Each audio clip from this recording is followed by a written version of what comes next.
Hello everyone. आज चाहिँ हामीले अलिकति भिन्नै टपिकको बारे डिस्कस गर्न गइरहेका छौँ होइन। आज केही रमाइलो कुराहरू गरौँ। हामीले धेरै फिजिक्सको लेक्चर्सहरू हेऱ्यौँ, पढ्यौँ, यहाँनिर सुन्यौँ। हामीले आफ्नो स्कुल्सहरूमा नि सुनिरहेका हुन्थ्यौँ। तर फिजिक्सको एउटा सर्ट एन्ड एउटा हिस्ट्री छ होइन। जसरी विभिन्न सब्जेक्ट्सहरू हुन्छ नि, एउटा डेभलपमेन्टको फेज हुन्छ। हामीलाई लाग्छ होला न्युटनले ग्राभिटेसनको नियम बनाउनु भयो, आइन्स्टाइनले थ्योरी अफ रिलेटिभिटीहरू दिनुभयो। एउटा छोटो समयमा हामीले के गर्छौँ त सबै कुराहरू पढिरहेको हुन्छौँ। अब क्लास 9-10मा हामीले के पढ्छौँ थाहा छ? क्लास 9-10को कुरा गर्दा हामीले न्युटनको फोर्सको नियमहरू पढ्छौँ, ठिक छ। न्युटनको फोर्सको नियमहरू पढ्छौँ। त्यसै गरी इलेक्ट्रिसिटी म्याग्नेटिजमको बारे पढ्छौँ, इएम इलेक्ट्रिसिटी एन्ड म्याग्नेटिजमको बारे पढ्छौँ। केमिस्ट्रीको बारे पढ्छौँ, बायोलोजीको बारे पढ्छौँ। अब त्यो सबै कुराको हिस्ट्री हेर्ने हो भने हामीले मोर देन 600-700 इयर्समा बनेको कुराहरू हामीले 1 इयरमा चाहिँ एउटा टेन्टेटिभ रूपमा पढिरहेको हुन्छौँ है। सो एकचोटि हामीले चाहिँ यो सबै कुरा बुझ्नुपर्ने हुन्छ। किन भन्दा जब हामीलाई हिस्ट्री थाहा हुन्छ कुनै कुराको, कसरी डेभलप भएछ, कसरी यहाँसम्म आइपुगेको छ भन्ने कुराहरू थाहा भइसकेपछि चाहिँ हामीले मैले पढेको कुरा त धेरै खतरा कुरा रहेछ, यसलाई आउनको लागि यति धेरै समय लागेको रहेछ र यो कुराहरू जुन रूपमा अहिले तपाईँहरूले पढिराख्नु भएको छ त्यो रूपमा आउन पनि के त धेरै नै समय लागेको थियो, ठिक छ। सो हामीले यहाँनिर थोरै हिस्ट्री अफ फिजिक्स होइन, भौतिक शास्त्रको थोरै हामीले हिस्ट्री हेर्न गइरहेका छौँ। कसरी डेभलप भयो, कसरी आइपुग्यो भन्ने कुराहरू। अब पहिले के थियो भने एउटा जुन स्टोन एज थियो, स्टोन एजको कुरा गर्दाखेरि त त्यो बेलामा केही पनि थिएन। मान्छेले आफ्नै आहारा आफ्नो खानाको लागि नै के हुन्थ्यो त धेरै समय यताउता भौतारिराख्नु पर्थ्यो होइन। अब खाना खोज्नु पर्यो, बस्नु पर्यो, एउटा अब पानी परेको बेला ओत लाग्नु पर्यो, त्यति बेला घर बनाउने सिस्टमहरू केही पनि थिएन होइन। र मेन कुरा त खानाकै कुराहरू आउँछ र त्यो बेलामा केही भाषाहरू पनि थिएन। त्यही पनि मान्छेहरू के थिए त भन्दा एउटा कुरा क्युरियस थिए, ठिक छ। तपाईँले हेर्दै जानुहुन्छ, जति जति म यहाँ तल जाँदै गर्छु नि, मान्छेको लवाइ खुवाइ होइन, रहन सहनमा चेन्ज होला, तर यो क्युरियस हुने कुरा जुन छ नि, उत्सुकता जुन एउटा उत्सुकताको भाव हुन्थ्यो, त्यो भाव चाहिँ कहिले पनि हटाएको थिएन है। ठिक छ। स्टोन एज पछि हामी अब बिस्तारै म फास्ट फरवर्ड हुँदै जान्छु, एग्रिकल्चरल एजहरूमा आयौँ होइन। एग्रिकल्चरल एज जुन हाम्रो कृषिको युग थियो, एउटा कृषिको युगमा आएपछि चाहिँ मान्छेहरूले घरहरू बनाएर बस्न थाले, ठिक छ।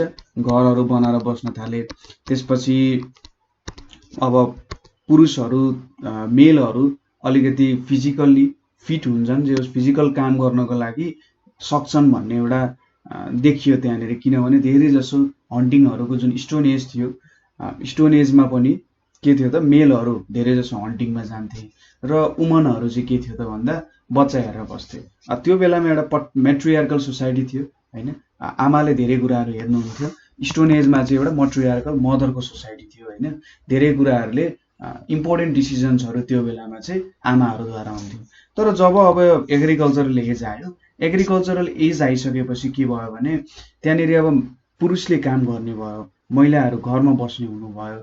त्यो भएको कारण के भयो त पुरुषहरूको एउटा चाहिँ पट्रियार्कल सोसाइटी चाहिँ त्यहाँबाट एउटा सुरु भयो होइन। र एग्रिकल्चरल एज हुँदै अब बिस्तारै के भयो त अब खानाहरू को एउटा के भन्छ उत्पादन हुन थाल्यो होइन। कृषिमा आएपछि त अब विभिन्न तरिकाले खानाहरू उत्पादन गर्न थाले। अब चोरी डकैती हुन थाल्यो, कोही कोही त अल्छी हुन्छ, कोही कोहीलाई उगाउन मन लाग्दैन र अरूको चोर्न थाले। त्यहाँदेखि बिस्तारै अब मान्छेहरूले एउटा गुड ग्रुप बनाउन थाले र त्यहीँबाट बिस्तारै के को कन्सेप्ट आयो त राजाहरूको कन्सेप्ट आउँदै गयो, ठिक छ। तर त्योतिर हामीले जानु छैन। अब हामी एकैचोटि फास्ट फरवर्ड भएर केमा आउँछौँ त ग्रिक सभ्यतामा आउँछौँ, ठिक छ। Greek civilisation. So Greek civilisation अथवा ग्रिस जुन छ हाम्रो अहिलेको मोडर्न ग्रिस। सो मोडर्न ग्रिसलाई चाहिँ मेरो पर्सपेक्टिभमा एउटा साइन्सको पहिलो खुट्टा हाल्ने ठाउँ भनेर चाहिँ मैले भन्छु। किनभने मैले आफै पनि अब टोटल्ली हिस्ट्री त पढाएको छैन होइन। भ्युवर्सहरूले पनि धेरै थाहा होला हिस्ट्रीहरूको बारे। अब बेबिलोनियन आदि इत्यादि धेरै ठाउँमा पहिले फाटाफुट्टा निक्लेको थियो होइन। अरू सिभिलाइजेसनले पनि निकाल्यो। तर ग्रिक सिभिलाइजेसन जब आयो नि, ग्रिक सिभिलाइजेसनले एउटा नयाँ रिभोल्युसन ल्यायो। कस्तो त भन्दा एउटा रिजनिङको कुराहरू, ठिक छ। रिजनिङ भनेपछि के हो त? तर्क। कुनै कुरामा पनि तर्क चाहियो। जस्तै उनीहरूले खोला देखेर के भन्यो, खोला किन बगिरहेछ तर ढुङ्गा किन बगेको छैन, होइन?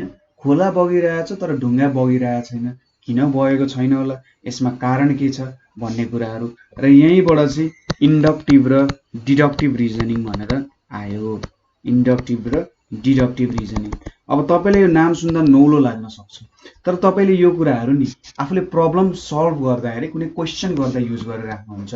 जस्तै इन्डक्टिभ रिजनिङ अब क्लास 11 अथवा 12 मा होला इन्डक्सन भन्ने कुरा पढ्नुहुन्छ नि, प्रुफ बाई म्याथमेटिकल इन्डक्सन हो त्यो रिजनिङ हो। सुरुमा सानो सानो इन्डक्टिभ भनेको सुरुमा सानो सानो कुराहरू जोड्दै जोड्दै जोड्दै जोड्दै जानुहुन्छ र त्यसले चाहिँ ठुलो कुरा प्रुभ गर्नुहुन्छ। र डिडक्टिभ रिजनिङमा चाहिँ ठुलो कुराहरूमा एउटा सर्टेन तपाईँले रिजनिङ दिनुहुन्छ। इन्डक्टिभको ठ्याक्कै उल्टो एउटा जेनरल कन्सेप्ट सोच्नुहुन्छ र त्यसलाई प्रुभ गर्दै जानुहुन्छ, ठिक छ। त्यसरी चाहिँ तपाईँले प्रुभ गर्दै जानुहुन्छ अब इन्डक्टिभ र डिडक्टिभ रिजनिङ। र एकजना प्लेटो हो कि एरिस्टोटल हो, तिनले चाहिँ सबै कुराको के हुन्छ फर्म्स हुन्छ भनेर भन्न थाले। फर्म्स भनेको के हो? सोच्नुहोस् एउटा पर्फेक्ट रूप, ठिक छ। कुनै कुराको पनि एउटा पर्फेक्सनमा पुग्दाखेरि त्यसलाई चाहिँ एउटा फर्म भन्छ। र तिनले के भन्यो भने सबै जे कुरा हामीले देखिरहेछौँ त्यो पर्फेक्ट कुराको के हो त बाई प्रोडक्ट जस्तो मात्रै हो, त्यो पर्फेक्ट होइन। त्यो पर्फेक्ट कुराको एउटा सर्टेन पार्ट मात्रै हामीले देखिरहेछौँ र हामी जहिले पनि मान्छेहरू चाहिँ एउटा पर्फेक्सनतिर जानुपर्छ भन्ने कुराहरू चाहिँ तिनले भन्यो, होइन? र त्योसँग फिजिक्सको के लेना देना त भन्दाखेरि रिजनिङको कुरा आउँछ नि। जस्तै यसो हेर्छन्, अरे यो दिन र रात किन भइरहेछ यार, होइन? आकाशमा राति मात्रै तारा किन देखिरहेछ, होइन? त्यसै गरी आदि इत्यादि कुराहरू हामीले पानी किन परिरहेछ, अहिले बाहिर पानी परिरहेछ, सो पानी किन परिरहेछ, बिजुली किन चम्किरहेछ। त्यसै गरी मान्छेले किन सोच्छ, सोच कहाँबाट आउँछ, होइन? सोच्दै दिमाग खराब हुन्छ नि हाम्रो पनि, सोचको बारेमा सोच्दै हाम्रो दिमाग खराब हुन्छ। सो यस्तो कुराहरूको स्टार्ट भयो जुन हामी फिलोसोफी भनेर भन्छौँ नि, फिलोसोफी भनेर। फिलोसोफी भनेपछि दुईटा कुराले जोडेको हुन्छ, एउटा फिलोस अर्को सायद सोफी होला। फिलोस र सोफी भनेको चाहिँ के हो? लभ अफ नलेज, ठिक छ। ज्ञानको लागि प्रेम, होइन? मान्छेको लागि अब मान्छेले ज्ञानलाई प्रेम गर्न थाल्यो, मान्छेले नयाँ कुराहरू यो सबै कुरा जान्नलाई एउटा प्रेमको संज्ञा दिन थाल्यो, होइन? यो सबै कुरालाई ज्ञानलाई चाहिँ माया गर्नुपर्छ, हामीले एउटा यसलाई सिक्नुपर्छ, बुझ्नुपर्छ, हामी वरिपरिको कुरा के हो भन्ने एउटा कल्चर डेभलप भयो त्यहाँनिर। ग्रिसको एउटा राम्रो कुरा के छ भन्दाखेरि त्यहाँनिर चाहिँ पहिलोचोटि हाम्रो जुन गणतन्त्रको कन्सेप्टहरू रिपब्लिक भनेर भन्छौँ नि हामी, रिपब्लिकको कन्सेप्ट चाहिँ त्यहाँबाट डेभलप भएको, ठिक छ। र ग्रिसले चाहिँ धेरै ठुल्ठुलो वैज्ञानिकहरू पनि जन्मायो, है? ग्रिसले अब एरिस्टोटल, त्यसै गरी पाइथागोरस, होइन? त्यसै गरी युक्लिड, अनि अर्को डेमोक्रिटस भन्ने पनि हुनुहुन्छ, युसिएलआइडी, है? युक्लिड, डेमोक्रिटसहरू, यस्तो थुप्रै वैज्ञानिकहरू हुनुहुन्छ, होइन? कतिको त हामीले नाम पनि थाहा छैन। थेल्सहरू भन्नुहुन्छ, है? एरिस्टोटलहरू भयो, प्लेटोहरू पनि वैज्ञानिक नै हुनुहुन्छ उहाँहरू पनि। सो अब उहाँहरूले चाहिँ साइन्सलाई एउटा सर्टेन के दिनुभयो त, एउटा साइन्स पनि एउटा नलेजको कुरा हो है। साइन्सको बारेमा हामीले जान्नुपर्छ। साइन्स भनेपछि हामीले वरिपरि के छ त नेचरको बारेमा। पहिले साइन्स फिजिक्स म्याथ केमिस्ट्री भनेर कहिले छुट्टिँदैन थियो, पहिले नेचुरल साइन्स भनेर लेखिन्थ्यो। नेचुरल साइन्स भनेको प्रकृतिको विज्ञान, होइन?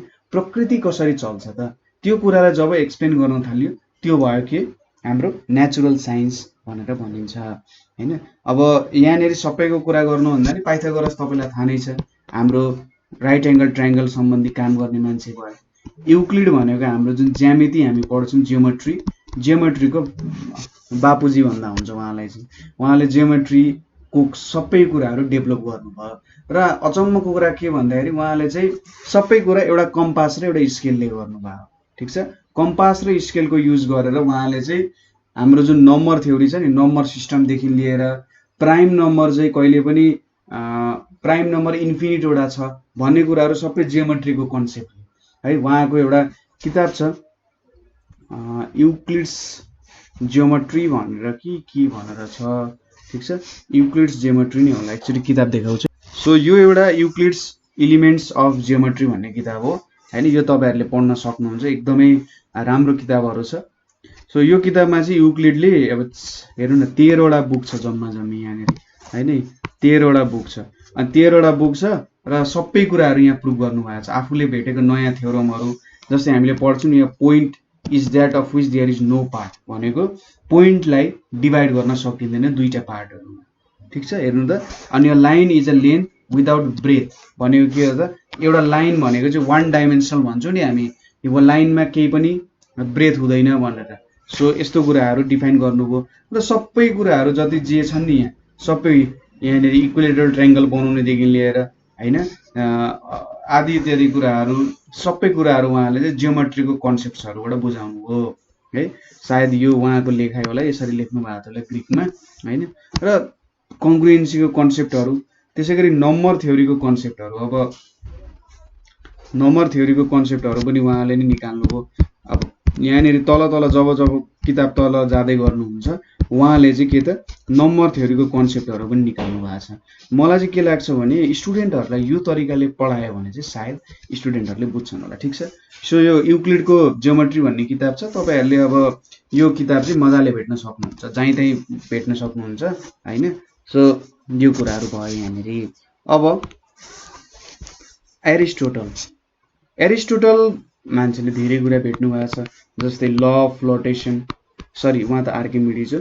एरिस्टोटलको बारेमा एकैछिनमा कुरा गरौँला, आर्किमिडिजको बारेमा कुरा गरौँ। आर्किमिडिज भनेपछि हाम्रो ल अफ फ्लोटेसन, ठिक छ, ल अफ फ्लोटेसनहरू, त्यसैगरी आर्किमिडिज प्रिन्सिपलहरू हैन, र विभिन्न इन्स्ट्रुमेन्टहरू जस्तै म्याग्निफाइङ ग्लास पनि उहाँले नै बनाउनु भएको। युद्धको बेलामा के गर्नुहुन्थ्यो भन्दाखेरि यो जुन परालहरूको डल्लो बनाएर त्यहाँनिर सनले के गर्ने, त्यसलाई हिट गरेर आगो बाल्ने र अर्को सिपतिर फाल्दिने। गुलेलीहरू पनि बनाउनु भएको थियो, क्याटापुल्टहरू, तर हामीले सानो गुलेलीहरू एकदम ठुल्ठुलो गुलेलीहरू बनाउनु भएको थियो है। So law of flotation, Archimedes principle. अब एरिस्टोटल भनेको पनि एउटा खतरा मान्छे, उहाँले चाहिँ सुरुमा हाम्रो पृथ्वीको जुन रेडियस हुन्छ नि, यो पृथ्वी भयो भने यसको रेडियस कति हुन्छ भनेर क्याल्कुलेट गर्नुभएको थियो। तर लगभग मलाई लाग्छ एकदम नजिकै छ, एक्युरेसी एकदमै नजिकै छ। उहाँले के गर्नु भने एकदम राम्रो कन्सेप्टले गर्नुभएको छ क्या। जस्तै के गर्नुभयो, यो पृथ्वी भयो भने यहाँनिर यसरी दुईटा पोइन्ट लिनुभयो हैन, र यसले कास्ट गरेको स्याडो, सपोज यहाँनिर यसरी दुईटा लट्ठी, यसरी लट्ठी भयो, अनि यिनीहरूले कति स्याडो निकाल्छ त भन्ने कुराहरू भेट्नुभयो, ठिक छ। एउटा स्याडो त कास्ट गर्छ यसले, अब कति एङ्गलमा कास्ट गर्छ भन्ने कुराहरू भेट्नुभयो, ठिक छ। कति एङ्गलमा चाहिँ यो स्याडोहरू बनाउँदो रहेछ, जुन हाम्रो हाइट एन्ड डिस्टेन्सको प्रिन्सिपलहरू छ त्यो प्रिन्सिपलहरू युज गरेर कति स्याडो कास्ट गर्दो रहेछ। त्यसपछि यहाँको यति डिस्टेन्स त थाहा भइहाल्छ, यो डिस्टेन्स जुन छ यो डिस्टेन्स थाहा भइहाल्यो हामीलाई। अनि एङ्गल कतिमा कास्ट गर्छ भनेपछि यो एङ्गल र यहाँको एङ्गल के हुन जान्छ, सेम हुन जान्छ। कुनै एउटा यस्तो पोइन्ट आउँछ जति बेला यो दुईटा एङ्गल चाहिँ के हुन जान्छ, सेम हुन जान्छ। यहाँनिर एउटा सर्टेन तपाईँले एङ्गल बनाउन सक्नुहुन्छ, यसरी टेन्जेन्ट के खिचेर तपाईँले एउटा सर्टेन कति एङ्गल आयो भन्ने कुराहरू त हेर्न सकिहाल्नुहुन्छ नि हैन। सो अब यसरी यो लेन्थ थाहा पायो अनि यो थीटा थाहा पाइयो भने त L theta is equals to L/R को कन्सेप्ट आउनुभयो हैन। र त्यहाँबाट चाहिँ के गर्नुभयो त एरिस्टोटलले हाम्रो अर्थको रेडियस क्याल्कुलेट गर्नुभयो। सो ग्रिकबाट चाहिँ अनि विभिन्न लाइटहरूको स्टडी पनि हुन थाल्यो है, जुन हाम्रो लाइटहरूको बारे हामीले स्टडी गर्छौँ, के हो त लाइट भनेको, कसरी आयो, के हुन्छ यसमा भन्ने कुराहरू पनि स्टडी भयो। तर ग्रिकमा एउटा के थियो भन्दाखेरि साइन्स भनेको एउटा प्र्याक्टिकल कुरा हो हैन, प्र्याक्टिकलिटीसँग जोडिने कुरा हो। र जबसम्म साइन्सलाई हामीले प्र्याक्टिकलिटीसँग जोड्दैनौँ त्यति बेलासम्म चाहिँ के हुन्छ, साइन्स हुँदैन हैन। सो उहाँहरूले चाहिँ के गर्नु हो भने प्र्याक्टिकल्ली यो कुराहरू त हेर्नु भएन हैन, प्र्याक्टिकल गर्न त खोज्नुहुन्थ्यो तर प्र्याक्टिकलिटीसँग जोडिएन। र प्र्याक्टिकल्ली नगरेको साइन्स के हुन्छ, त्यति फिट हुन सक्दैन हैन। र प्र्याक्टिकलिटी जोड्नु भने, तर उहाँहरूले एउटा के गर्नु भने ट्रेन्ड बसाइदिनु हो कि, हामी ट्रेन्ड भन्छौँ नि। एउटा साइन्स भन्ने कुरा चाहिँ लजिकल रिजनिङको कुरा हो है भन्ने कुराहरू भन्नुभयो। त्यो बेलासम्म कस्तो थियो भन्दाखेरि भगवान होइन, भगवान हुनुहुन्छ होइन, हामीले यो सबै कुराहरू बुझ्न सक्दैनौँ, बुझ्न त सक्दैनौँ कहिले पनि, त्यो त अभियस नै कुरा हो। तर मान्छे भएपछि, एउटा सिभिलाइजेसन डेभलप भएपछि मान्छेको नेचर के हुन्छ, क्युरियस हुन्छ। यहाँनिर क्युरियोसिटीले रोक्न सकेन कि, क्युरियोसिटीलाई मान्छेले रोक्न सकेन। के हो त यो सबै? म यहाँ पृथ्वीमा जन्मेको छु होइन, एउटा ग्रह छ, यो ग्रह कति सानो छ तपाईँले सोच्नुभयो भने एउटा पृथ्वी चाहिँ लगभग कति करोडवटा पृथ्वी एउटा सूर्यभित्र अट्न सक्छ होला होइन। र त्यो कुराहरू चाहिँ अब सोच्दाखेरि सोचिन्छ म यहाँ जन्मिनुको कारण के हो त, म यहाँ किन जन्मेँ भन्ने कुराहरू सोच्न सकिन्छ नि। हो, त्यस्तो कुराहरू चाहिँ अब दिमागमा आउँथ्यो। भन्छ यो सबैको केही कारण त होला, किनभने भगवान्ले मलाई सोच्ने क्षमता दिनुभएको छ होइन। भगवान्ले चाहिँ मलाई आफूमाथि म को हो भन्ने क्वेसन दिनुभएको छ भनेपछि क्वेसन भएपछि एन्सर त हुनुपर्छ होइन। कुनै पनि क्वेसन छ भने त्यसको एन्सर त अभियसली हुन्छ, नभए क्वेसन कसरी आउँथ्यो? जनावरले आफ्नो एक्जिस्टेन्सको बारे कहिले पनि सोच्दैन होइन, तर मान्छे भएपछि एक्जिस्टेन्सको बारे सोध्छ। सो साइन्सलाई चाहिँ हामीले ठिक छ यो नेचरमा के छ, प्रकृतिमा के छ भन्ने कुराहरू हेरेर के रहेछ त यहाँनिर, यो कुराहरूद्वारा के मेरो पनि म भित्र के रहेछ, के कुरालाई चाहिँ म बनाएर रहेछु भन्ने कुराहरू थाहा हुँदैन होला त भन्ने एउटा कन्सेप्ट डेभलप भयो। यो भयो बिफोर क्राइस्टको कुरा, ठिक छ। लगभग यो कुराहरू भनेको चाहिँ 2700 वर्ष 2800 वर्ष अगाडिको कुराहरू। र यो बेलासम्म फेरि हाम्रो जुन हिन्दू कल्चर छ नि, हाम्रो जुन हिन्दू सोसाइटी छ, हिन्दुइजमको म्याथमेटिसियनहरू अथवा एस्ट्रोलोजरहरू भन्छौँ नि हामी, जुन ज्योतिष विज्ञान भनेर भन्छौँ, उहाँहरूले चाहिँ फेरि यो सबै कुराहरू थाहा पाइसक्नु भएको थियो। हाम्रो यतिवटा ग्रहहरू छ, यो हाम्रो सौर्यमण्डलमा यतिवटा सोलर सिस्टममा यतिवटा ग्रह छ, यो ग्रहहरू यति समयमा यसरी वरिपरि घुम्छन् होइन, र यो समयमा यो पोजिसनमा पुग्छन्। विभिन्न ताराहरूको कुराहरू तपाईँले दस्तावेजहरू हेर्न सक्नुहुन्छ, विभिन्न थ्योरिजहरू हेर्न सक्नुहुन्छ कि त्यहाँनिर यहाँ यस्तो रहेछ है, यहाँनिर चाहिँ यस्तो हुँदो रहेछ है भनेर कति लाइट इयर्स टाढाको ग्रहहरूको बारे पनि उहाँले एक्सप्लेन गर्नुभएको छ। उहाँहरूले त्यो चाहिँ जुन नाङ्गो आँखाले इमेजिन पनि गर्न सकिँदैन होला, त्यो डिस्टेन्स पनि क्यालकुलेट गर्नुभएको छ। सोच्नुहोस् भने चाहिँ हाम्रो हिन्दू सोसाइटीमा जुन एउटा साइन्सको कल्चर थियो, एउटा विज्ञानलाई बुझ्ने कल्चर थियो, त्यो कति अगाडि बढाएको थियो भन्ने कुराहरू यहाँबाट बुझ्न सकिन्छ। अब फास्ट फरवर्ड गर्दै हामी जब जान्छौँ, ग्रिक सोसाइटीमा चाहिँ के पनि आयो भने एउटा हाम्रो सनको हाम्रो अर्थ सेन्ट्रिक भनेपछि एउटा अर्थ चाहिँ सेन्टरमा छ भन्ने है, मैले ठ्याक्कै नाम बिर्सेँ, र अरू कुराहरू चाहिँ अर्थ वरिपरि घुमिरहेछ भन्ने कन्सेप्ट आयो। यो हाम्रो अर्थ भयो र सन यहाँ छ अरे, यहाँ अरू प्लानेटहरू छ अरे, यता वरिपरि चाहिँ के छ त स्टार्सहरू घुमिरहेछन् अरे, यस्तो कन्सेप्टहरू पनि डेभलप भयो। अब कसैले एक्सपेरिमेन्ट गर्ने त थाहा थिएन होइन, एक्सपेरिमेन्ट पनि कसरी गर्ने, हेरिरहेछन् कि पृथ्वी बिचमा छ, अरू सबै वरिपरि घुमिरहेछ।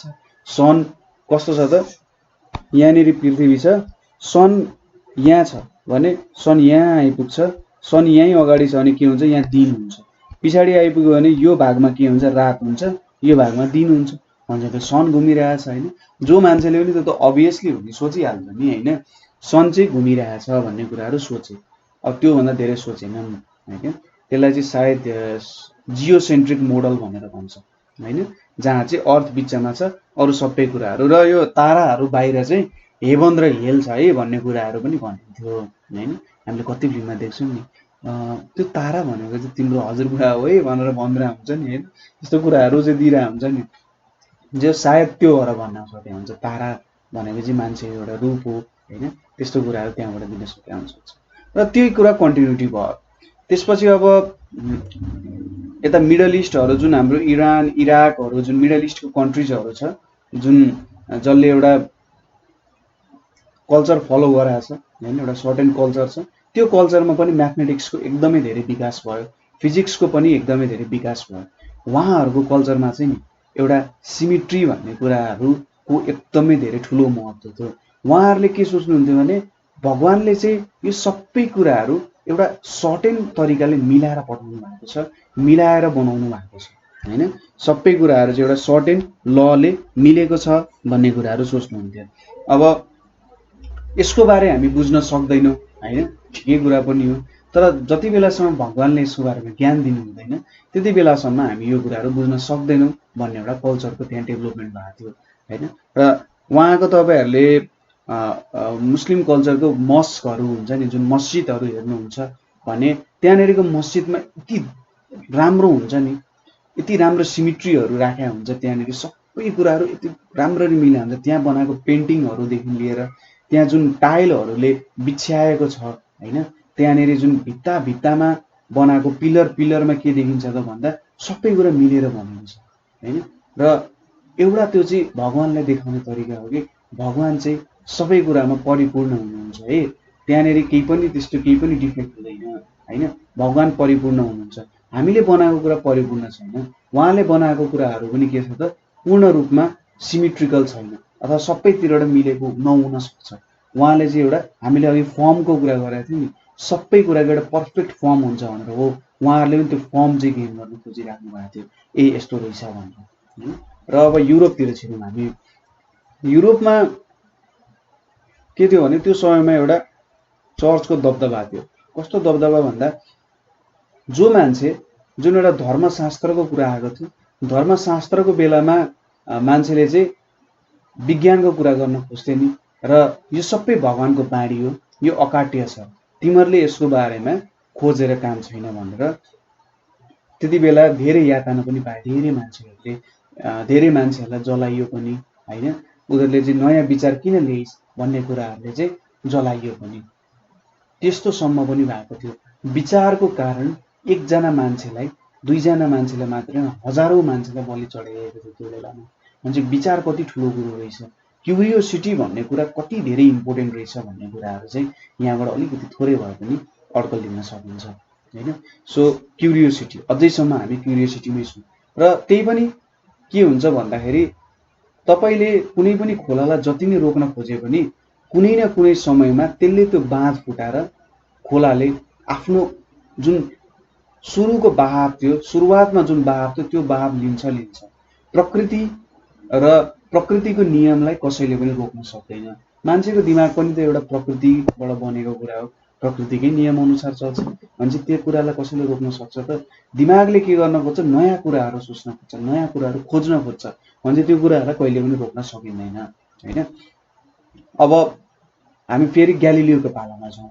अब ग्यालिलियोको कुरा गर्नुपर्दा सानैदेखि एकदम क्युरियस बच्चा हैन, उहाँ पनि एकदम धार्मिक मान्छे, चर्चहरूमा जाने हैन, अरूले चर्चमा चाहिँ भगवानलाई प्रे गर्ने, उहाँले प्रे पनि गर्नुहुन्थ्यो। तर उहाँको आँखा एउटा लालटिनमा जान्थ्यो जहिले पनि। त्यो लालटिन देख्नुहुन्थ्यो उहाँले हैन, एउटा लालटिन हुन्थ्यो एउटा चर्चमा, एउटा टक्क लालटिन कस्तो हुन्छ त झुन्डाइरहेको हुन्थ्यो। त्यो लालटिन चाहिँ यताउता हल्लिरहन्थ्यो क्या, ठिक छ। यताउता हामी टकटक हाम्रो घडी हल्लिन्छ नि, एउटा पेन्डुलमवाला घडी, सो त्यो पेन्डुलमवाला घडी हल्लिन्थ्यो। र उहाँले सोच्नुभयो यो त एउटा सर्टेन समयमा यहाँ पुग्छ, फेरि यहाँ आइपुग्छ, एउटा यसरी हल्लिरहेछ, केही समयपछि फेरि आफ्नो ओरिजिनल पोजिसनमा आइपुग्छ। त्यहाँबाट चाहिँ उहाँले एउटा घडी पनि बनाउनु त्यो बेला है, घडीहरू बनाउनु भयो हैन। र बिस्तारै ठुलो हुँदै जाँदाखेरि उहाँले चाहिँ एउटा टेलिस्कोप बनाउनु भयो। टेलिस्कोप बनाएर उहाँले के गर्नु भने हाम्रो जुन पृथ्वीभन्दा बाहिरको कुराहरू छ त्यो कुराहरूलाई हेर्न सक्नुभयो। र यसो हेर्नुहुन्छ, चन्द्रमा हेर्नुहुन्छ, यो चन्द्रमा भयो अरे, चन्द्रमा त कहीँ पनि केही पनि छैन, एकदम चिल्लो गुच्चाको बल जस्तो छ भन्थ्यो। तर यसो हेर्नुहुन्छ, अरे चन्द्रमा त खाल्डै खाल्डो छ, खाल्डै खाल्डो, यहाँ पनि हेर्छु खाल्डो, त्यहाँ पनि खाल्डो, खाल्डै खाल्डोले बनाएको छ। सो यसरी यो चन्द्रमामा खाल्डै खाल्डो देख्नुभयो है। चर्चमा त भनेको थियो, पादरीहरूले त भन्नुहुन्थ्यो चर्चमा चन्द्रमामा त खाल्डो छैन हैन, र चन्द्रमा त खाल्डै खाल्डो देखिन्छ। र त्यसपछि अरू यसो टेलिस्कोप घुमाउँदै जानुभयो, रातको समयमा टेलिस्कोप घुमाउँदै जानुहुन्थ्यो र हेर्नुभयो कि जुपिटरहरू हेर्नुभयो, जुपिटर भन्ने प्लानेट हेर्नुभयो। जुपिटर भन्ने प्लानेट हेर्दा उहाँले देख्नुभयो अरे जुपिटरको वरिपरि त केही कुरा उसलाई वरिपरि घुमिरहेछ। सपोज यो मैले जुपिटर भन्ने प्लानेट लिएँ, हेर्नुभयो अरे जुपिटरको वरिपरि त अरू कुराहरूले पनि रोटेट गरिरहेछ। यहाँनिर सानो सानो पिण्डहरू यो वरिपरि के गरिरहेछ त, रोटेट गरिरहेको रहेछ। फेरि ग्यालिलियो छक्क पर्नु, अरे यो कुरा त कहाँबाट हुनसक्छ? पादरीहरूले भन्नुभएको थियो कि सबै कुरा पृथ्वीलाई चक्कर लाउँछ, तर यहाँ त भएन। र एकजना पहिले नै निकोलस कोपेर्निकस भन्ने मान्छेले चाहिँ भन्नुभएको थियो हाम्रो सूर्य चाहिँ बिचमा छ र अरू कुराहरू सूर्यको वरिपरि सर्कल बनाएर घुम्छ है भन्ने कुराहरू चाहिँ उहाँले एक्सप्लेन गर्नुभएको थियो। र यहाँबाट देखियो अरे निकोलस कोपेर्निकस त सही थिए होइन, त्यो कुराहरू थाहा पाउनुभयो। र उहाँ चाहिँ चर्चमा जानुभयो, चर्चको ठुल्ठुलो पादरीहरूसँग कुरा गर्नुभयो। पादरीहरूले देख्नुभयो अरे यो मान्छे त अलिक डेन्जरस छ, यसलाई त बाहिर छोडिदियो भने यसले त अरूलाई बिगार्छ भनेर उहाँलाई नजरबन्दमा ल्यायो। ठिक छ, सोच्नुहोस् त क्युरियोसिटीको कति ठुलो मूल्य चुकाउनु पर्यो त ग्यालिलियोले। बाहिर फेरि हिँड्ने एक्सपेरिमेन्टहरू गर्ने हामीले कक्षा 10मा पढाएको थियौँ नि, पिजाको टावरबाट 2टा बलहरू खसालेर के देखाउनु भएको त उहाँले, 2टा बलहरू सँगै एकै समयमा जान्छ। त्यो कुरा एक्सप्लेन त गर्न सक्नु भएन, तर एउटा टेन्टेटिभ कुरा के देखाउनु भयो भने माससँग डिपेन्ड हुँदैन भनेर होइन, तल खस्छ, तर किन खस्छ भन्ने कुरा चाहिँ अलिक पछि थाहा भयो होइन। तर देखाउनु भयो एक्सपेरिमेन्टली। ग्यालिलियो पनि धेरै ठुलो भूमिका छ। सो नजरबन्द लाउनु भयो त्यो बेलामा, टु न्यू साइन्सेस कि टु न्यू वर्ल्ड्स, त्यति बेला उहाँ चाहिँ दृष्टिविहीन पनि हुन जानुभयो होइन। उहाँले चाहिँ आँखा देख्न छोड्नुभयो, त्यही पनि उहाँले साइन्सको लागि काम गर्न छोड्नु भयो। आफूलाई लागेको उत्सुकताको बारे भए पनि उहाँले चाहिँ आफ्नै दिमागमा के गर्नुभयो त, आफ्नै ब्रह्माण्ड बनाउनु भयो होइन। उहाँले भेटेको कुराहरूलाई जोड्दै जानुभयो र टु न्यू साइन्सेस भन्ने किताब लेख्नुभयो, सायद नेटमा छ होला, यो किताबहरू पढ्न सक्नुहुन्छ है, टु न्यू साइन्सेस भन्ने किताब। ग्यालिलियोको मृत्यु भयो, ग्यालिलियोको जुन दिन मृत्यु भयो त्यो दिन चाहिँ न्युटनको जन्म भयो। त्यो बेला भनेको क्रिसमसको समय थियो, एउटा रात 1642 को रात सायद होला, रातै भयो होला नि होइन। सो रातको समयमा अथवा बिहानको समयमा जे होस्, क्रिसमसको समयमा उहाँको जन्म भयो। अब न्युटन पहिलेदेखि नै डेन्जर मान्छे होइन, कसैको कुरा नटेर्ने। अब उहाँलाई स्कुल जान पनि त्यति इच्छा नलाग्ने, टपर मान्छे हो, फेरि स्कुल जान मन नलाग्ने, स्कुलको करिकुलम पढ्न मन नलाग्ने, यस्तो के पढेर के हुन्छ भनेर भन्ने। र उहाँको घर अगाडि एउटा विन्ड मिल थियो होइन। विन्ड मिल भनेको यसरी जुन एउटा विन्डले चल्ने चाहिँ के त मिल थियो, र यस्तो खालको मिल हुन्छ नि एउटा, टक्कै यो घुम्थ्यो वरिपरि, र त्यहाँनिर चाहिँ सामानहरू पिस्ने हुन्छ नि, विन्डको फोर्स युज गरेर सामानहरू पिस्ने कुराहरू हो। त्यस्तो विन्ड मिल हेरेर बस्ने, र पछि आफैले उहाँले एउटा विन्ड मिल पनि डेभलप गर्नुभयो। एकदमै रोगी बच्चा तर एकदमै क्युरियस होइन, रिसा चाहिँ एकदम रिसा, कोहीसँग नडराउने पनि, फ्याटफुट बोलिहाल्ने सबै कुराहरू, र क्युरियोसिटी थियो। र उहाँ चाहिँ पछि क्याम्ब्रिज युनिभर्सिटी पढ्न जानुभयो होइन, क्याम्ब्रिजै जस्तो लाग्यो मलाई। सो क्याम्ब्रिज युनिभर्सिटी पढ्न जानुभयो।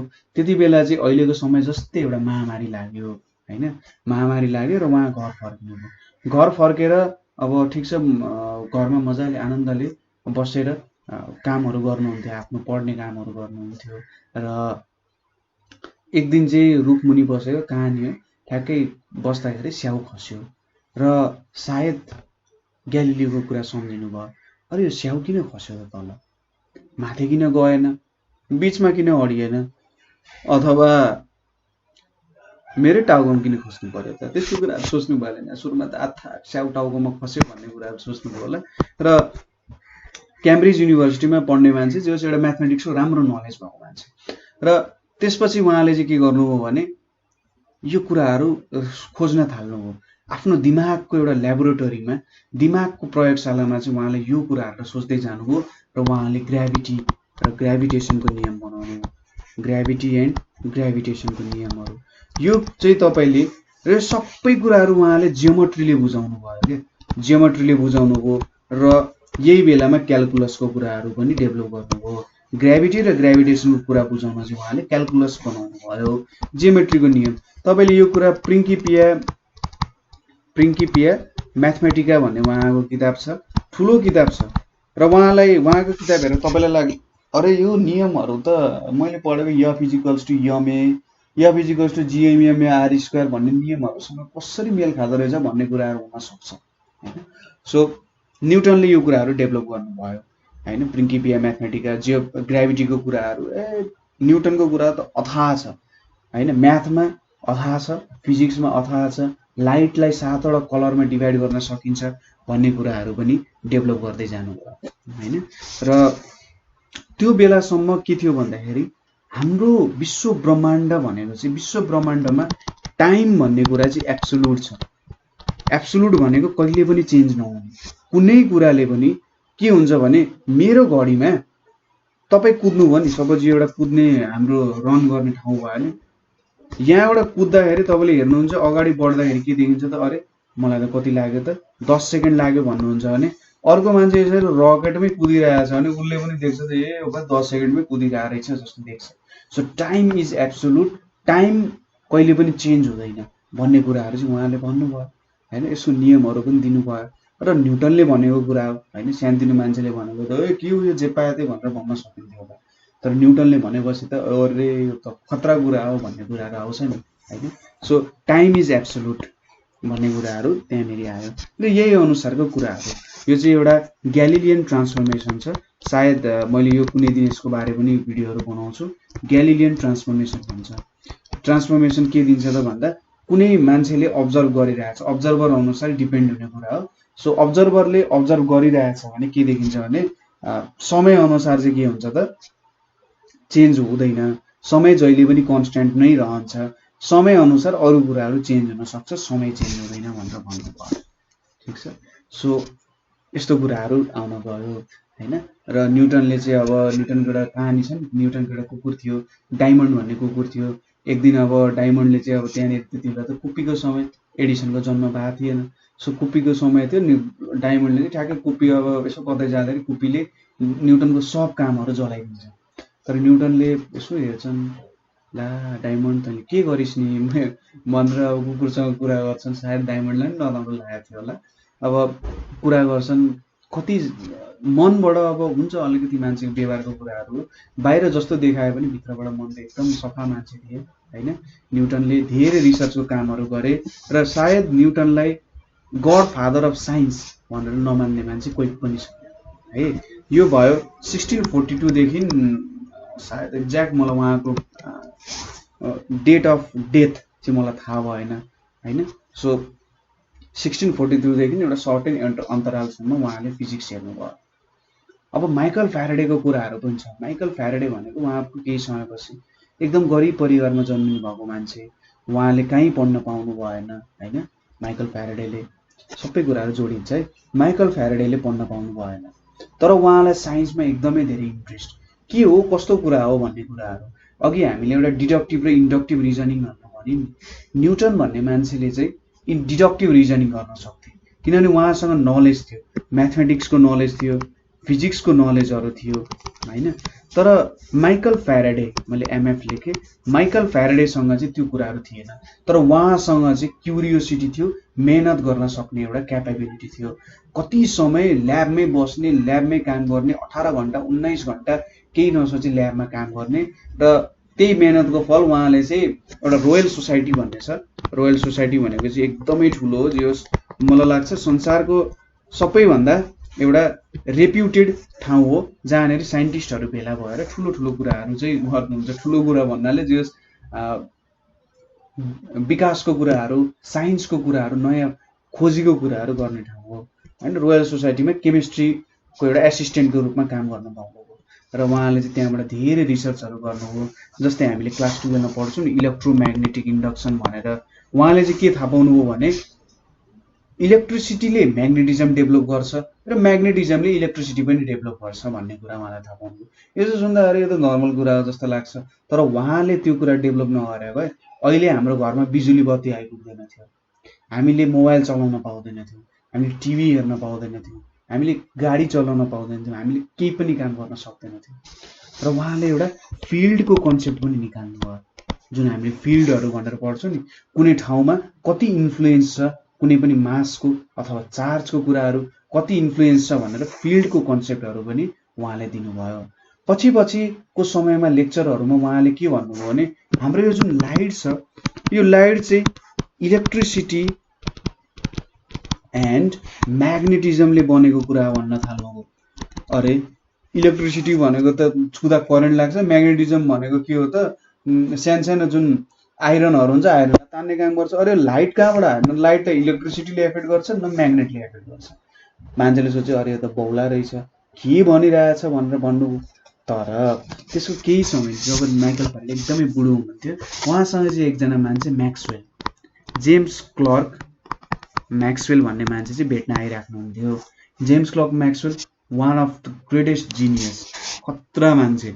उहाँले चाहिँ यो माइकल फ्याराडेको कुरा जुन थियो, लाइट भन्ने कुरा चाहिँ इलेक्ट्रिसिटी र म्याग्नेटिजम के हुन्छ त नै हो भन्ने कुरा चाहिँ उहाँले प्रुभ गर्नुभयो। जेम्स क्लर्क म्याक्सवेलको 4वटा कि 5वटा इक्वेसन्स छ, जसलाई चाहिँ one of the beautiful equations of physics भनेर भनिन्छ होइन।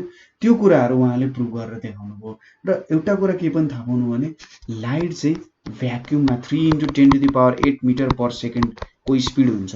उहाँले के थाहा पाउनु भन्दा इलेक्ट्रिसिटी र म्याग्नेटिजम जब पर्पेन्डिकुलरली एकअर्कासँग भाइब्रेट गर्छन्, ठिक छ, सपोज मैले यो बनाएँ, यो मेरो इलेक्ट्रिक फिल्ड भयो होइन, र यसरी म्याग्नेटिक फिल्ड र इलेक्ट्रिक फिल्ड के गरिरहेछन्, एकअर्कासँग पर्पेन्डिकुलरली भाइब्रेट गरिरहेछन्। र यिनीहरूको यसरी पर्पेन्डिकुलरली भाइब्रेट हुने रेट भनेको चाहिँ कति छ अरे भन्दा जति बेला यसरी भाइब्रेट गर्छन् र जति बेला यिनीहरूको यसरी सँगै भाइब्रेसन गर्ने एउटा स्पिड चाहिँ के हुन्छ त सँगै भाइब्रेट गर्ने स्पिड भएर अगाडि ट्राभल गर्न सक्नु। यिनीहरू सँगै भाइब्रेट भएर पर्पेन्डिकुलर ई र म्याग्नेटिक फिल्ड पर्पेन्डिकुलर भएर अगाडि बढ्न सक्ने स्पिड भनेको चाहिँ 3 × 10⁸ मिटर पर सेकेन्डको स्पिडमा अगाडि बढ्न सक्ने रहेछन् भन्ने कुरा थाहा पाउनुभयो। र उहाँले चाहिँ के भेट्नु भन्दा यसरी 3 × 10⁸ मिटर पर सेकेन्डमा भाइब्रेटबाट अगाडि बढ्न जान सक्छ भने यो त लाइट हो, किन लाइटको स्पिड नै यति हुन्छ। सो उहाँले के भन्नु भने लाइट भनेको चाहिँ इलेक्ट्रिसिटी र म्याग्नेटिजमको एउटा बाई प्रोडक्ट हो भनेर थाहा पाउनुभयो। 4वटा इक्वेसन दिनुभएको छ, सबै फिजिक्सको इलेक्ट्रिसिटीको सब कुराहरू जोडेर उहाँलाई चाहिँ इलेक्ट्रोम्याग्नेटिजम बनाउनु हो। इलेक्ट्रिसिटी र म्याग्नेटिजमको सब कुरालाई जोडेर 4वटा इक्वेसन्स दिनुभयो, जसलाई चाहिँ म्याक्सवेल इक्वेसन्सहरू भन्छ होइन। र म्याक्सवेल इक्वेसन्स डेभलप गर्नुभयो र एकदमै खतरा कुरा थियो। त्यो बेलामा भ्याक्युममा पनि लाइट ट्राभल गर्न सक्ने कुरा उहाँले भन्नुभयो, एकदम रिभोल्युसनरी कुरा होइन। र पहिले के भन्थ्यो त भन्दा हाम्रो विश्व ब्रह्माण्डमा इथर भन्ने एउटा मिडियम छ र त्यो इथरको मिडियममा चाहिँ सबै कुरा अगाडि ट्राभल गरिरहेछ, बढिरहेछ भन्ने कुराहरू थियो। तर अब म्याक्सवेलले के भन्नु भन्दा होइन, इथर चाहिँदैन, इथर नभए पनि अगाडि बढ्न सक्छ। इलेक्ट्रिसिटी र म्याग्नेटिजमको लागि के ट्राभल गर्नको लागि इथर चाहिँदैन नि होइन, जहाँ पनि जान सक्छ, भ्याक्युममा नै जान सक्छ भनेपछि लाइटलाई किन इथर चाहिन्छ भन्ने कुराहरू भन्यो होइन। र त्यसपछि आउनुभयो हाम्रो hero Albert Einstein. Albert Einstein आएपछि फिजिक्सले एउटा नयाँ रूप लियो होइन। आइन्स्टाइनको हिस्ट्रीको बारेमा नजाउँ, आइन्स्टाइनको हिस्ट्री बनाउने भने त धेरैवटा भिडियोजहरू बनाउनु पर्ला। तपाईँले यसको बारे चाहिँ एउटा सायद नेसनल जियोग्राफिकले चाहिँ आइन्स्टाइनको एउटा सिरिज बनाएको छ, आइन्स्टाइनै भन्ने सिरिज बनाएको छ। त्यो सिरिज हेर्नु भने उहाँको लाइफस्टाइल कस्तो थियो, के थियो भन्ने कुराहरू थाहा पाउन सक्नुहुन्छ। आइन्स्टाइन अद्भुत मान्छे, एकदमै अद्भुत मान्छे, इमेजिनेसन पावर एकदमै खरो। आफ्नो कुराहरूलाई के भन्नुहुन्थ्यो त थट एक्सपेरिमेन्ट्सहरू भन्नुहुन्थ्यो। कसैले देख्थ्यो कि आइन्स्टाइन मजाले झ्याल बाहिर बसेर हेरिराख्नु भएको छ, भन्थ्यो कि अरे आइन्स्टाइन तिमी किन यसरी झ्याल बाहिर बसेर हेरिरहेको छौ, के काम छ झ्याल बाहिर बसेर, काम गर न, फिजिक्सको इक्वेसनहरू निकाल भन्नुहुन्थ्यो। उहाँले के भन्नुहुन्थ्यो, म झ्याल बाहिर हेरिरहेको छु तर मेरो दिमाग भनेको चाहिँ यो विश्व ब्रह्माण्डको नियमहरूको खोजीमा लागिरहेछ। मेरो आँखाले बाहिरको दृश्यहरू हेरिरह होला तर मेरो दिमागले चाहिँ विश्व ब्रह्माण्ड घुमिरहेछ भनेर भन्नुहुन्थ्यो क्या। र कलेज पास गर्नुभयो, उहाँलाई पनि स्कुल फिटिकै मन नपर्ने, के पढाउँछ नि यार, आइडियाको कुरै हुँदैन। हामीले 3 इयर्समा हेर्दा कोही आइडिया कि बातै नै गर्दा, कसैले इनोभेसनको कुरै छैन भनेर उहाँलाई कलेजहरूदेखि वितृष्णा हुने। हुन त उहाँले स्विजरल्यान्डको सबसे बेस्ट कलेजमा फिजिक्स पढ्नु भयो, तर पनि उहाँलाई चाहिँ त्यति मन नपर्ने। कसैले आइडियाको बारे कुरा नगर्ने, यो रड यही कुरा हो, रड हो त्यस्तो कुरा गर्ने। त्यही भएर प्रोफेसरसँग त्यति मजाले नजम्ने कुराहरू। र पछि जब पिएचडी गर्नु, पिएचडी गरेर पनि उहाँले जब पाउन सक्नु भएन। र एउटा क्लर्क बनेर चाहिँ जुन सोच्नु न, एउटा कस्तो मान्छे भन्दा इन्जिनियरिङमा पिएचडी गरेको मान्छेले चाहिँ के गरेर बस्नु परेछ भने त टिभी बनाएर बसिराख्नु परेछ।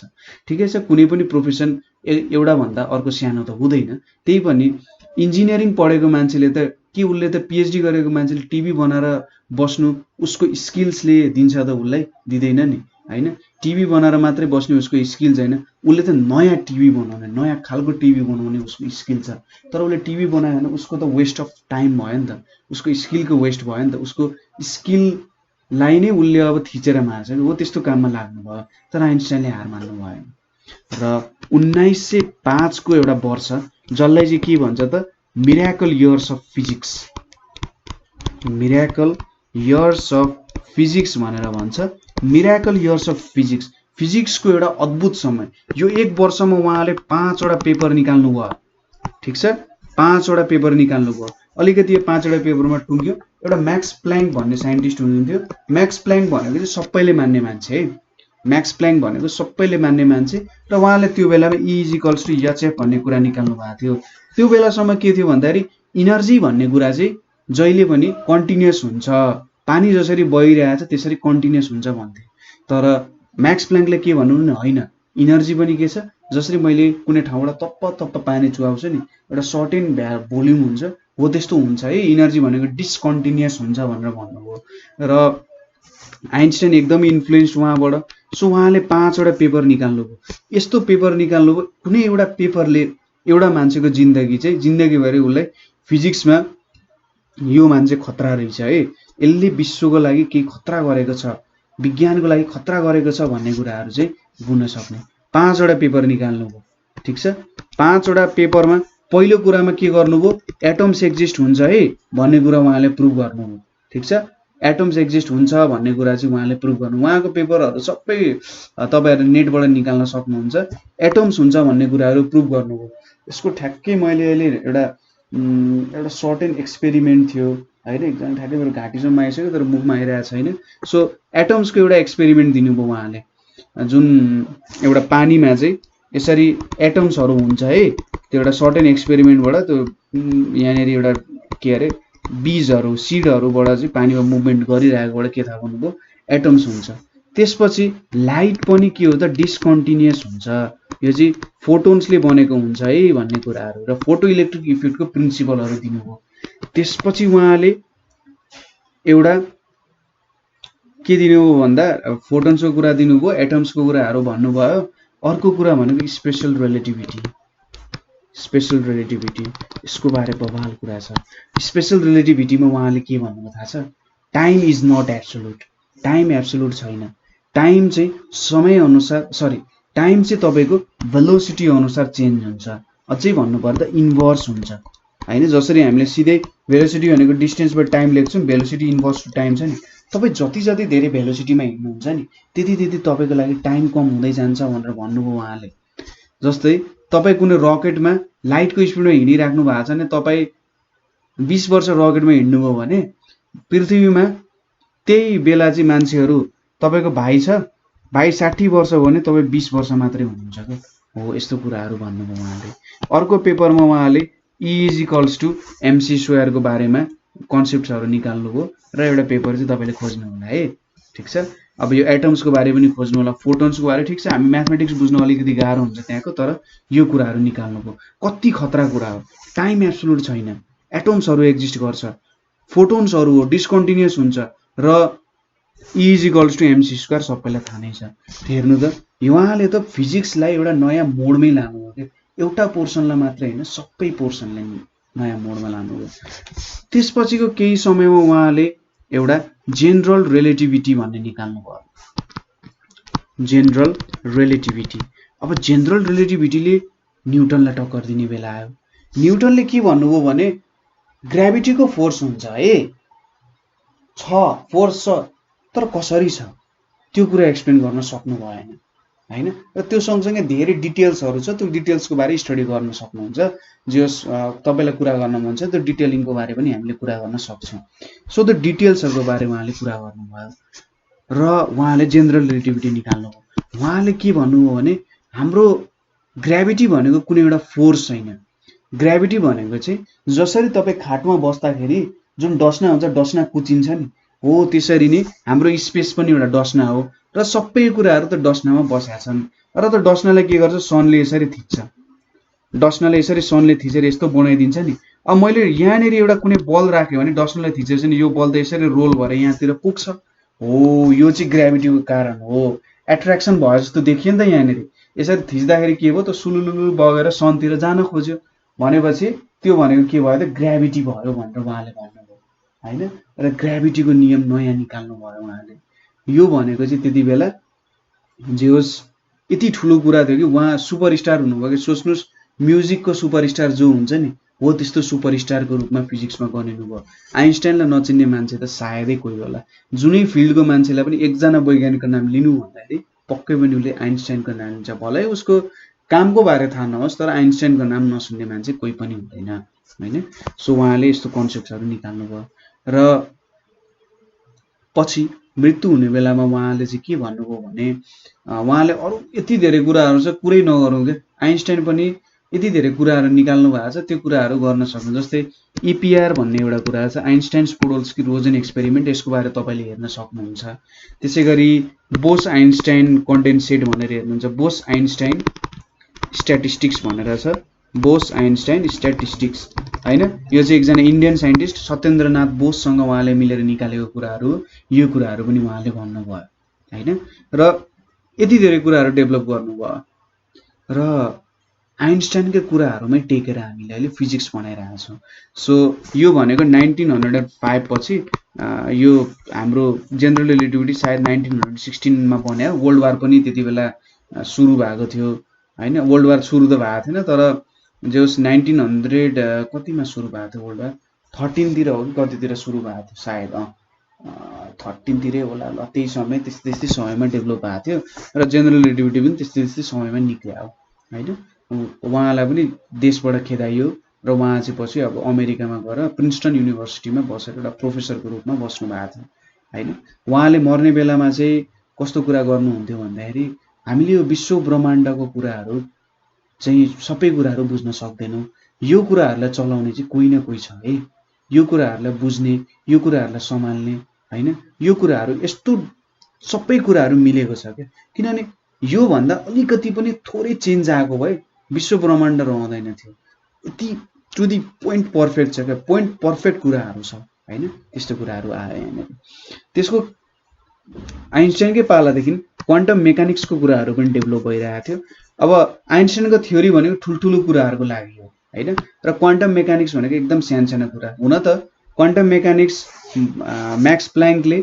फोटोन्सहरूदेखि सुरु गर्नुभयो तर आइन्स्टाइनले चाहिँ उहाँले पनि क्वान्टम मेकानिक्समा धेरै कन्ट्रिब्युसन गर्नुभएको थियो तर क्वान्टम मेकानिक्सले आइन्स्टाइनले कहिले पनि मान्नु हुँदैन उहाँले के भन्नुहुन्थ्यो God does not play dice भन्नुहुन्थ्यो गडले कहिले पनि ठिक छ लुडो भनौँ न लुडो खेल्नु हुँदैन कुनै कुरा पनि अब क्वान्टम मेकानिक्स भनेको सबै कुरा प्रोबेबिलिटीमा आउँछ हैन यो कुरा हुन्छ यो कुरा हुँदैन आदि इत्यादि कुराहरू थाहा हुन्छ हैन तर कुनै कुरा पनि तपाईले चाहिँ ठ्याक्कै यही हो है भन्न सक्नु हुँदैन र सबै कुराहरू प्रोबेबिलिटीमा बेसिस हुन्छ सो आइन्स्टाइनले के भन्नुभयो God does not play dice गडले चाहिँ यसरी फ्याल्नुहुन्छ र जे आउँछ ल यो भयो है भनेर कहिले पनि भन्नु हुँदैन यो एउटा कुरा छ यहाँनिर हैन God does not play dice so quantum मेकानिक्सलाई मान्नु भएन तर अहिले चाहिँ क्वान्टम मेकानिक्सको हेभी डेभलपमेन्ट भइरहेछ ठिक छ र एउटा सर्टेन कुराहरू छ यहाँ क्वान्टम मेकानिक्स भनेको प्रोबेबिलिटीको कुरा हो एउटा रमाइलो कुरा के छ भने एकजना साइन्टिस्टले 1 इलेक्ट्रोन युनिभर्स भनेर थ्योरी दिनुभएको छ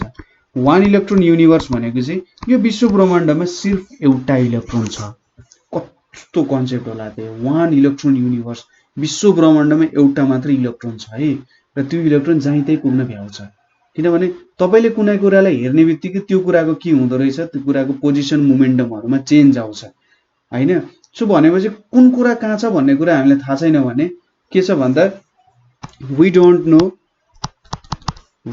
know where a thing is हैन कुन कुरा कहाँ छ भन्ने कुरा हामीलाई थाहा छैन भने सो इट इज एभ्रीवेयर भनेर भन्ने कन्सेप्ट आयो इट्स एभ्रीवेयर भन्ने कन्सेप्ट आयो के सो म भित्र भएको इलेक्ट्रोन चाहिँ एकैछिनमा मार्समा पनि पुग्छ एकैछिनमा मिल्की वे ग्यालेक्सीको टुप्पोमा पनि पुग्छ हैन जहाँ पनि पुग्ने रहेछ सो क्वान्टम मेकानिक्सको नियमहरु आउन थाल्यो र क्वान्टम मेकानिक्सको नियम आउँदै गएर क्वान्टम मेकानिक्स पनि डेभलप भयो। क्वान्टम मेकानिक्समा पनि क्वान्टम इलेक्ट्रोडाइनामिक्स, क्वान्टम क्रोम डाइनामिक्स भन्ने कुराहरू छ हैन। सो क्वान्टम मेकानिक्सको बारे अरू कुनै बेला डिस्कस गरौँला। र त्यसै गरी स्ट्रिङ थ्योरी भन्ने कुराहरू छ। स्ट्रिङ थ्योरीले चाहिँ के भन्छ भने अहिलेको फिजिक्सको एउटा हेतु अथवा मोटो भनेको के छ भने फिजिक्सको सबै नियमहरूलाई चाहिँ वान इक्वेसनले के गर्ने त सकाउने, बुझाउने। जे चाहिँ फिजिक्सको नियमहरू छ त्यो सबैलाई एउटै इक्वेसनले के गर्नु पर्यो, बुझाउन सक्नु पर्यो भन्ने कन्सेप्टमा स्ट्रिङ थ्योरी आउँछ। यसलाई चाहिँ युनिफाइड फिल्ड थ्योरी भनेर भन्छ। सबै फिजिक्सहरूलाई जोडेर एउटा थ्योरी बनाउने भनेर हैन, स्ट्रिङ थ्योरीको कुरा आउँछ। स्ट्रिङ थ्योरीले के भन्छ भन्दा सबै कुराहरूको सबसे सानो पार्ट भनेको चाहिँ एउटा स्ट्रिङ हुन्छ भनेर भन्छ। ठिक छ, स्ट्रिङहरू हुन्छ र त्यो स्ट्रिङहरू नै भाइब्रेट भइरहेको हुन्छ, वान डाइमेन्सनल हुन्छ। ठिक छ, वान डाइमेन्सनल स्ट्रिङहरू हुन्छ। सो स्ट्रिङ थ्योरीको कन्सेप्ट छ। यसले के भन्छ त हामीसँग 13वटा डाइमेन्सन छ भन्छ। बापरे, जम्मा जम्मी 3वटा डाइमेन्सन फिल गर्न सक्छौँ हामी हैन। त्यसमा एउटा टाइमको डाइमेन्सन हामीलाई केही पनि गर्न सक्दैनौँ। 13वटा डाइमेन्सनमा चाहिँ यो कामहरू हुन्छ। अब यो कुराहरू एक्सपेरिमेन्टली त छैन, तर के छ भन्दा फिजिक्स अगाडि बढिरहेछ। अब यहाँभरि जति हामीले कुराहरू गऱ्यौँ, यो कुराहरूमा सबसे कमन कुरा अथवा सबसे इम्पोर्टेन्ट कुरा के थियो त? क्युरियोसिटी, कुनै कुराप्रति उत्सुकता। जब तपाईँ कुनै कुराप्रति उत्सुकताले लाग्नुहुन्छ, कुनै कुरामा हार्डवर्क गर्नुहुन्छ नि, डेडिकेसन दिनुहुन्छ, त्यो कुरा तपाईँले खोजेर एन्सर खोजेर थाहा पाउनुहुन्छ। सबै कुराहरूमा त्यही कुरा लागु हुन्छ। सो क्युरियोसिटी मेन थिङ हुँदो रहेछ। र नेपाल अनलाइन स्कुलले पनि के गर्न खोजिरहेछ भने सबै विद्यार्थीहरूमा एउटा यो क्युरियोसिटी ल्याउन खोजिरहेछ। नेपालमा किन आइन्स्टाइन निकाल्न सकिँदैन, नेपालमा किन न्युटन निकाल्न सकिँदैन? के विद्यार्थीहरूलाई बुझ्न मन छैन होला त? के अमेरिकाको विद्यार्थीलाई मात्रै बुझ्न मन छ होला त? कि युरोपको विद्यार्थीहरूलाई मात्रै बुझ्न मन छ होला? त्यो त होइन, सबै विश्वको विद्यार्थीलाई बुझ्न मन छ, नेपालको विद्यार्थीलाई पनि बुझ्न मन छ नि। हो, यही कामको लागि नेपाल अनलाइन स्कुलले यो काम गरिरहेछ। विद्यार्थीहरूमा क्युरियोसिटी हुनु पर्यो, उत्सुकता हुनु पर्यो। त्यसको लागि चाहिँ त्यो कुराहरू डेभलप गर्नुपर्ने हुन्छ। त्यस्तै खालको एजुकेसन सिस्टम डेभलप गर्नुपर्ने हुन्छ। र नेपाल अनलाइन स्कुलले चाहिँ यस्तै खालको एउटा एजुकेसन सिस्टम, एउटा डिजिटल लर्निङ प्लेटफर्मको बारे काम गरिरहेको हो है।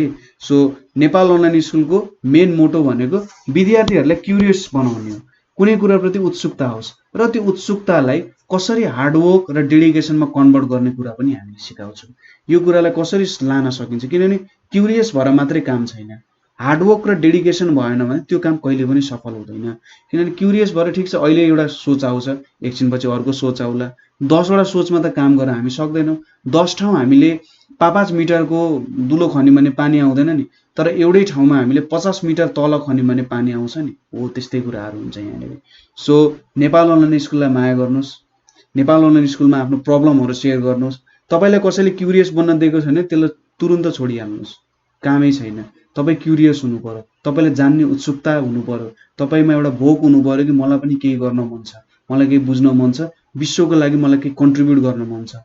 विश्वको जति साइन्टिस्टहरू छन्, जति इन्जिनियरहरू छन्, जति डक्टरहरू छन्, उहाँहरू जस्तै मलाई पनि केही इम्पोर्टेन्ट कामहरू गर्न मन छ, इम्पोर्टेन्ट टास्कहरूमा इन्भल्भ हुन मन छ, कुराहरू बुझ्न मन छ भन्ने कुराहरू तपाईँले फिल गर्नुहोस् हैन। र क्युरियस भएपछि तपाईँलाई रिसोर्सेसहरू त पक्कै चाहिन्छ। सो रिसोर्सेसहरूको लागि हामी तयार छौँ। तपाईँलाई के को रिसोर्सेस चाहिन्छ तपाईँले एकचोटि भन्नुहोस्। मलाई वैज्ञानिक बन्नु छ, मलाई फिजिक्समा काम गर्नु छ, ठिक छ फिजिक्समा काम गर्नुहोस्। मलाई बायोलोजी पढ्नु मन छ, बायोलोजीमा रिसर्च गर्न मन छ, बायोलोजीको टप रिसर्चर्सहरूसँग हामी तपाईँको भेट गराउँछौँ, कुरा गराउँछौँ। उहाँहरूसँग कोलाबोरेट गरेर तपाईँले रिसर्चको कामहरू गर्न सक्नुहुन्छ। नेपालमा हामीले यस्तो एउटा प्लेटफर्म डेभलप गर्नु पर्यो कि सबै विद्यार्थीहरू कोलाबोरेट गरेर चाहिँ नयाँ कुराहरू खोज्न सक्नु पर्यो हैन। जुन ठाउँको भए पनि, जस्तो भए पनि, जुन कल्चरमा हुर्के पनि सबैजना मिलेर रिसर्चको कामहरू गर्न सक्नु पर्यो, डेभलपमेन्ट ल्याउन सक्नु पर्यो हैन। सो बी क्युरियस, नयाँ कुराहरू लर्न गर्न खोज्नु। केही प्रब्लम भए ठिक छ, नेपाल अनलाइन स्कुलकै भिडियोजहरू हेर्नुपर्छ भन्ने छैन, सबैको आफ्नो फ्लेभर हुन्छ, बुझ्ने तरिका आफ्नै हुन्छ। तपाईँलाई कुनको भिडियो हेर्दा चाहिँ बुझ्नुहुन्छ होला भनेर हामी सोच्दैनौँ। हामी तपाईँलाई दुनियाँमा जति जे रिसोर्सेसहरू हामीले प्रोभाइड गर्न सक्छौँ नि, त्यो सबै रिसोर्सेसहरू हामी तपाईँलाई कुनै न कुनै रूपमा प्रोभाइड गर्छौँ। र हेल्प गर्नको लागि हामीसँग मेन्टर्सहरू हुनुहुन्छ, देश विदेशमा मेन्टर्सहरू हुनुहुन्छ हैन। सो बी क्युरियस, नयाँ कुराहरू सिक्न खोज्नु, प्रब्लम भयो भने हामीलाई सोध्न खोज्नु, हामी सँगै मिलेर नयाँ कुराहरू खोजौँ, नयाँ कुराहरू गरौँ है। ठिक छ। सो आजको लागि यति नै। हामीले नयाँ कुराबारे कुरा गरौँ, यस्तै इन्ट्रेस्टिङ भिडियोजहरू म लिएर आउँदै गर्छु र हामीले माया गर्दै गर्नु होला। Thank you for watching.